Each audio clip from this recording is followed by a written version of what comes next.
సైఫ్ అలీ ఖాన్ కొద్దిసేపటి క్రితమే మనకు ఆయన హాస్పిటల్ నుంచి డిశ్చార్జ్ అయ్యి రావడం అయితే జరిగింది. ఇక ఈ కేసులో ఎన్నో అనుమానాలు, ఎన్నో మనకు చూసుకుంటే దీంట్లో ఎన్నో డౌట్లు అనమాట. అంటే సైఫ్ అలీ ఖాన్ గారు ఈరోజు ఆయన క్షేమంగా రావడం జరిగింది. ఇది మనందరికీ కూడా సంతోషమే. కానీ ఇక్కడ చూస్తే ఆయన ఎక్కడ కూడా గాయాలు లేవు ఆయనకు. అంటే రక్తపు మడుగులో పడి ఆయన ఆ కత్తిపోటుకు గురయ్యి ఇంత కత్తి పీస్ కూడా ఆయనకు ఇక్కడ వెన్నుముకలో వెళ్ళిందని మనకు చూసాం మనము, న్యూస్ అంతా కూడా సోషల్ మీడియాలో.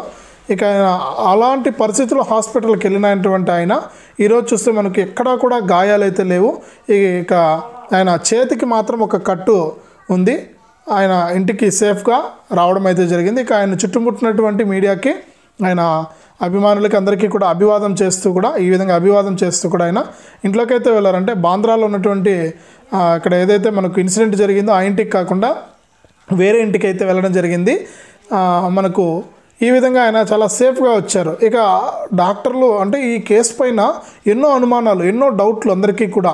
ఏదో పని మనిషితో సైఫ్ అలీ ఖాన్ గారికి ఎఫ్ఐఆర్ ఉందని, దానివల్ల ఇన్సిడెంట్ జరిగిందని, ఇక మనకు పోలీసుల దర్యాప్తులో చూసుకుంటే మనకు బాత్రూమ్ కిటికీ గుండా లోపలికి వచ్చాడు. ఆ సీన్ అంతా కూడా రీక్రియేట్ చేశారు. ఒక 2 రోజుల ముందు ఏంటంటే సీన్ అంతా కూడా రీక్రియేట్ చేయడం జరిగింది.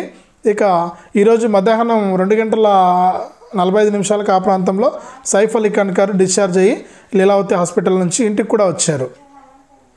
ఇలా రకరకాల ప్రశ్నలు అయితే ఉన్నాయన్నమాట. మనందరికీ కూడా సమాధానం దొరకని ప్రశ్నలు ఎన్నో ఉన్నాయి ఈ కేసులో. నేను గత వీడియోలో కూడా చెప్పాను, మొత్తం ఒక సినిమా ఎలా ఉంటుందో స్క్రిప్ట్ రాసి ఒక సినిమా డైరెక్ట్ చేస్తే ఏ విధంగా ఉంటుందో ఆ విధంగా ఉందన్నమాట ఈ ఇన్సిడెంట్ అంతా కూడా.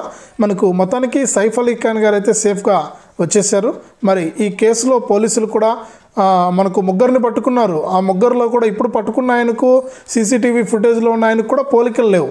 అంటే ఎవరిని పట్టుకున్నారు, ఏం చేస్తున్నారు, ఎలా దర్యాప్తు చేశారనేది కూడా తెలియదు.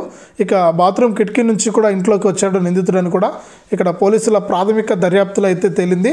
ఇక మొత్తానికి ఏం జరిగిందనేది మళ్ళీ మనకు ఇంకా ఇక్కడితో ఎండ్ అయిపోయినట్టే ఈ కేసు కూడా. ఎందుకంటే ఆయన సైఫ్ అలీ ఖాన్ గారు సేఫ్గా వచ్చారు. ఇక హాస్పిటల్లో అంటే ఆయన ఎక్కడ కూడా గాయాలు లేవు. అది దాని గురించి అయితే చూస్తే లీలావతి హాస్పిటల్ వైద్యులు ఏంటంటే ఆయనకు ప్లాస్టిక్ సర్జరీలు అయితే చేశాం కాబట్టి, ఆయన యాక్టర్ కదా, ప్లాస్టిక్ సర్జరీలు అయితే చేయించుకున్నారు. ఎటువంటి ఇబ్బంది లేదు ఆయనకు, ఆరోగ్యపరంగా ఎటువంటి ఇబ్బంది లేదన్నారు. ఇక సైఫ్ అలీ ఖాన్ గారి భార్య కూడా మనకు అతను దొంగ కేవలం బంగారం కోసమే వచ్చాడని కూడా కరీనా కపూర్ గారు స్టేట్మెంట్ కూడా మనం చూసాం. మొత్తానికి ఏం జరిగిందో జరిగింది. ఇక సైఫ్ అలీ ఖాన్ గారు అయితే సేఫ్గా వచ్చారు.